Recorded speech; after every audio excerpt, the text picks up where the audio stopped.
Friends, welcome back to my YouTube channel Sneha's बायोलॉगस।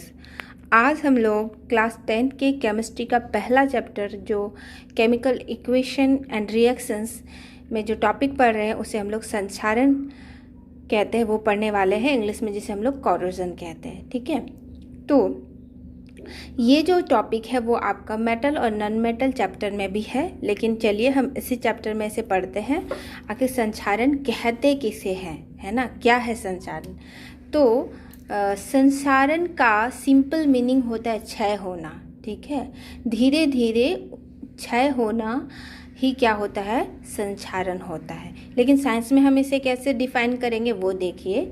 वह प्रक्रिया जिसमें कोई धातु, है ना, कोई धातु अपने आसपास उपस्थित, हमारे आसपास जो भी वायुमंडल में, उसमें वायु है, जल है, अम्ल है, लवण, बहुत सारे केमिकल है।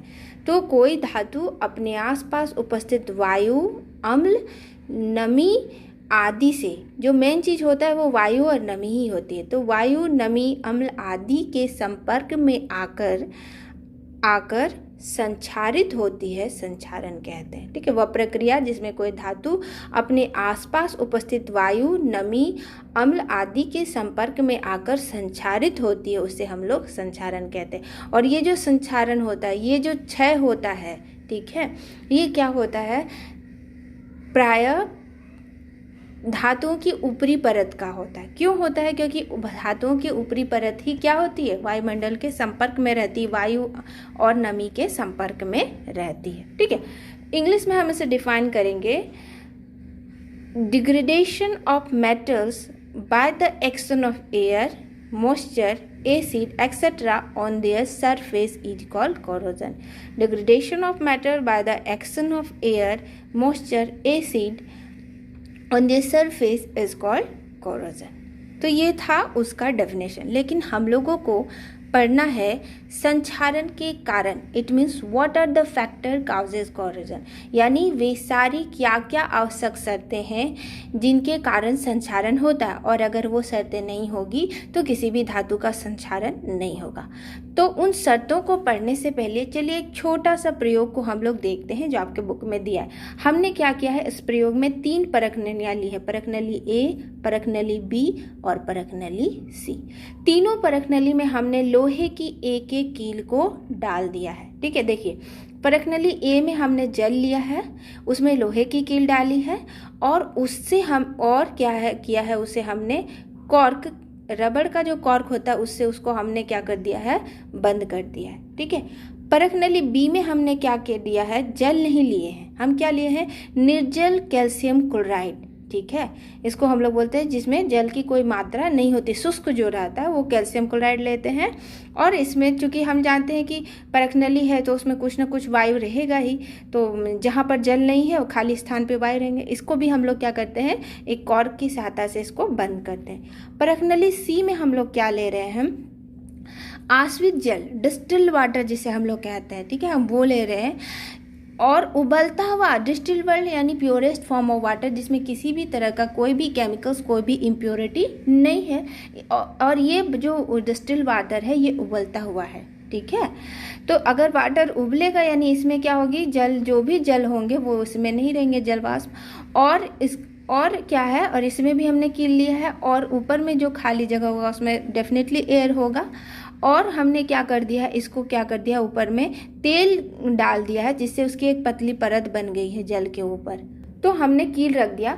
हफ्ते भर बाद जब हम इन सभी कील का ऑब्जर्वेशन करते हैं तो क्या देखते हैं कि परख नली ए का जो कील है उसमें पूरी तरह से जंग लग गया। क्यों? क्योंकि इसमें क्या है, जल भी है, वाटर भी है और एयर भी है, और ये दोनों ही शर्त हैं जंग लगने के, very very important factors. Okay, यानी संक्षारण का इंपॉर्टेंट फैक्टर है एयर एंड वाटर। पर जब हम बी का ऑब्जर्व करते हैं तो बी में क्या होता है देखते हैं। देखिए बी में भी किसी प्रकार का जंग नहीं लगता है। क्यों नहीं लगता, इसका रीज़न है क्योंकि इसमें हमने डाला था निर्जल कैल्शियम क्लोराइड। ठीक है, और इसमें अगर मान लीजिए जो भी वायु होगी तो तो हो सकता है कि परखनली में कुछ नमी हो, उस वायु में कुछ नमी हो, यानी जल के कुछ अंश हो।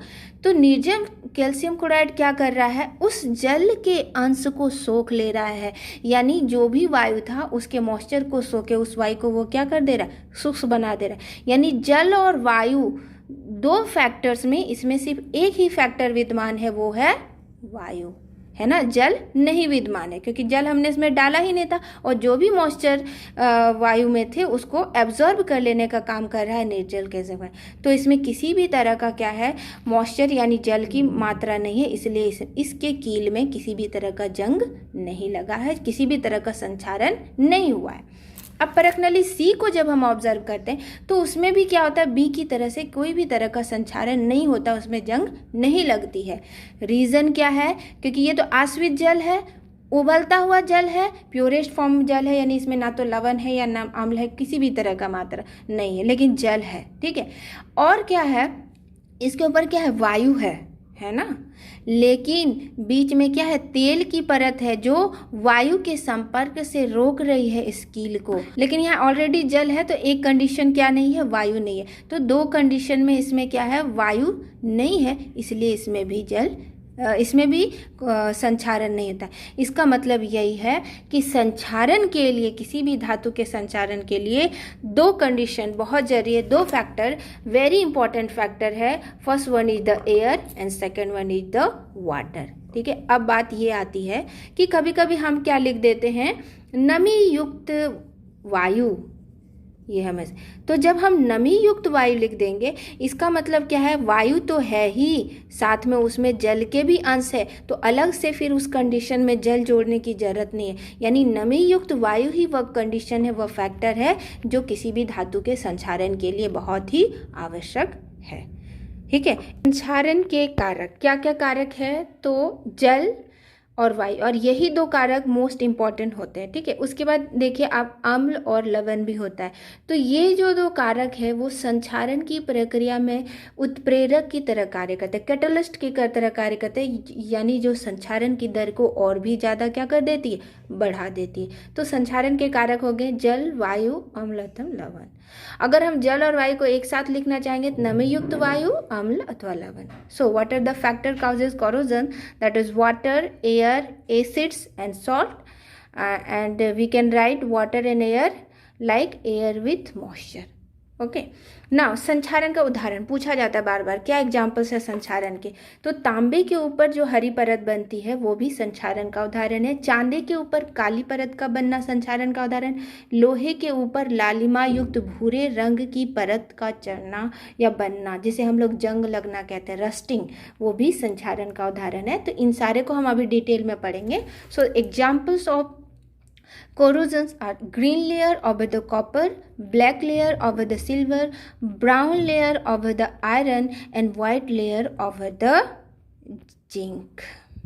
देखते हैं कि तांबे के ऊपर हरी परत का आखिर निर्माण क्यों होता है और किस कारण से होता है। Okay, green layer of the copper क्या होता है, आप देखिए, ये जो कॉपर होता है एटमॉस्फेयर में उपस्थित ऑक्सीजन से क्या करता है, रिएक्शन करता है और बनाता है क्यूप्रस ऑक्साइड, जो कि ब्लैक रंग का होता है, ठीक है। और ये क्यूप्रस ऑक्साइड फिर एटमॉस्फेयर में जो भी एयर प्रेजेंट होता है उससे रिएक्शन करके क्या बनाता है, कॉपर ऑक्साइड बनाता है, ठीक है। क्यूप्रस ऑक्साइड जो ब्लैक कलर का होता है वो कॉपर ऑक्साइड बनाता है। ये कॉपर ऑक्साइड क्या होता है, हम जानते हैं कि एटमॉस्फेयर में कार्बन डाइऑक्साइड, सल्फर डाइऑक्साइड और वाटर ये सब मौजूद होता है। तो ये कार्बन डाइऑक्साइड SO3 और H2O से रिएक्शन करके दो तरह के कंपाउंड्स बनाते हैं। देखिए CO2OH हॉल 2, ये एक सॉलिड है जिसे हम लोग मेलाचाइट कहते हैं, इसका कलर होता है ब्लू, और Cu4SO4OH हॉल 6 ये भी सॉलिड है और इसे हम लोग ब्रोचेंटाइल कहते हैं, और इसका भी कलर क्या होता है, ग्रीन, इसका कलर क्या होता है, ग्रीन। तो कॉपर ऑक्साइड एटमॉस्फेयर में present carbon dioxide, sulphur dioxide और वाटर से रिएक्शन करके मेलाचाइट और ब्रोचेंटाइल बनाते हैं जिसका रंग ब्लू और ग्रीन होता है। और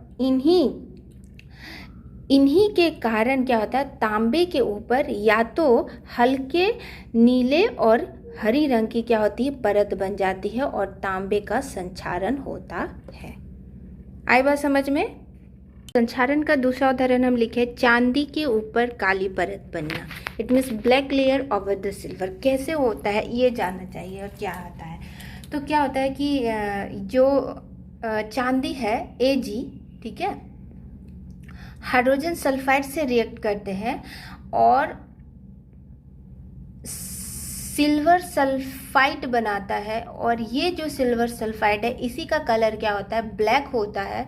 इसी के कारण उस चांदी के बर्तन के ऊपर या सिल्वर के बर्तन के ऊपर कह सकते हैं ब्लैक रंग की परत चढ़ जाती है और इससे उसका क्या होता है, संक्षारण होने लगता है, डिटेरिएशन और क्षय होने लगता है। ठीक है, संक्षारण चैप्टर का जो सोल टॉपिक है, जो आत्मा है, वो हम लोग पढ़ते हैं लोहे के ऊपर भूरी परत का बनना, brown layer over the iron, जिसे हम लोग रस्टिंग या जंग लगना भी कहते हैं। और ये टॉपिक इसलिए इम्पॉर्टेंट है कि इस टॉपिक से रिलेटेड कंपटीशन में बहुत सारे क्वेश्चन आते हैं। तो मैं आपको बताऊं, एक जो वेरी इंपॉर्टेंट क्वेश्चन है वो पूछा जाता है कि अगर लोहे में जंग लगता है तो उसके भार में कमी होती है या उसका भार में वृद्धि हो जाती है। आंसर आपको मैं बता रही हूँ क्या होता है, पहले समझ लीजिए। तो कैसे जंग लगता है यानी उसका संक्षारण कैसे होता है।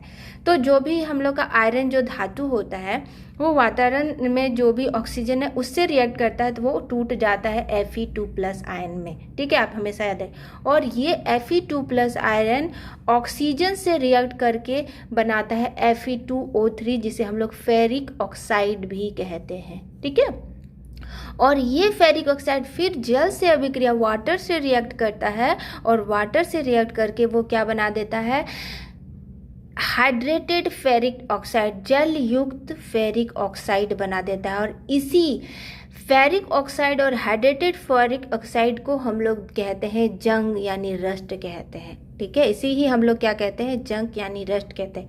अब चूंकि क्या है, लोहे में क्या हुआ, ऑक्सीजन और हाइड्रोजन के साथ वो अभिक्रिया करके अपने ऊपर एक और परत बना लेता है, हाइड्रेटेड फेरिक ऑक्साइड की एक और परत बना लेता है। यानी इसके भार में क्या होगी, वृद्धि। डेफिनेटली क्या होगी, वृद्धि होगी, क्योंकि ऑक्सीजन और जल तो इससे आके जुड़ गया ना और इसके ऊपर एक क्या कर लिया, परत बना लिया इसी से रिएक्शन करके। तो डेफिनेटली क्या होता है, जब भी लोहे में जंग लगता है, रस्ट लगता है, तो उसके वेट में क्या होती है, वृद्धि होती है, उसका भार बढ़ जाता है। ये क्वेश्चन हमेशा आप लोग याद है, घट जाता कभी नहीं होगा, उसका भार बढ़ जाता है। तो इस तरह लोहे में जंग लगती है। और जंग किसे कहा जाता है, तो हाइड्रेटेड फेरिक ऑक्साइड को ही हम लोग जंग के नाम यानी रस्ट के नाम से भी जाना जाता है। अब हम लोग पढ़ते हैं कि संक्षारण से आखिर कैसे बचा जा सकता है, उसके क्या क्या उपाय। संक्षारण के से सुरक्षा के उपाय, तो पहला उपाय है पेंट करके। हम लोग पेंट करके भी संक्षारण से क्या करते हैं, सुरक्षा कर सकते हैं।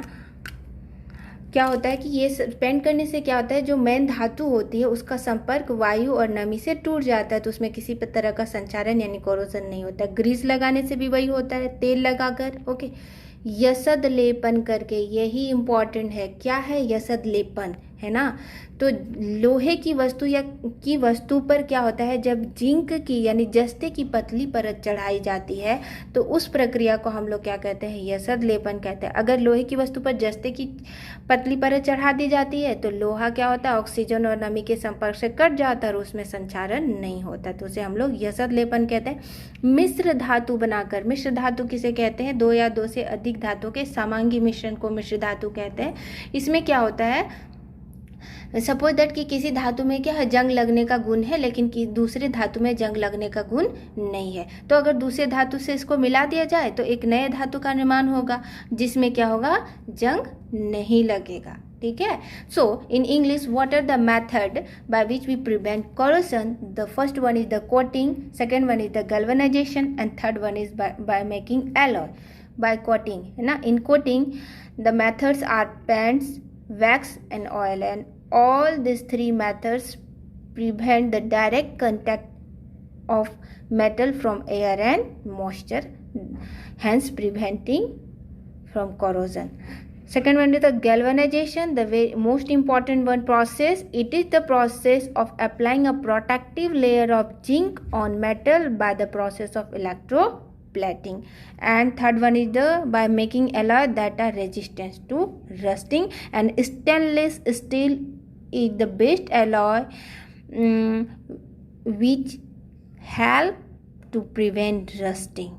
So alloy is the best method for preventing rusting, and galvanization is also. Thanks for watching. अगर आपको हमारा वीडियो पसंद आ रहा है तो आप इसे लाइक और सब्सक्राइब करना ना भूलें.